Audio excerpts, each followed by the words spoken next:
With India touring Australia after a poor loss to New Zealand, in this video I want to go into the preparations for the Australia series and why I think they could be better. Firstly, before I kick off, I understand the schedule pressures, with the New Zealand series finishing on the 3rd of November and the Australia series starting on the 22nd. However, I do think there was an opportunity for the India batters maybe to go a week earlier, like KL Rahul has done, and acclimatise conditions earlier. So what have India actually done?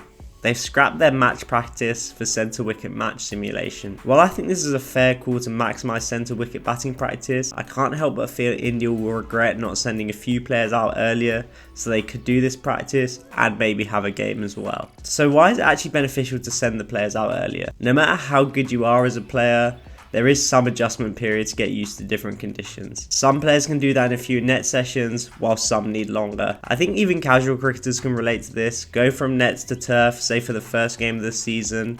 Often it takes some time to get used to the bounce, and over time you learn what shots you should and shouldn't play. If you look at Gil and Jawal, it's been clear to me that Gil is someone who needs to play matches to acclimatise. We've seen in series in India he often starts slow against spin, and then figures out how to play as the series goes on.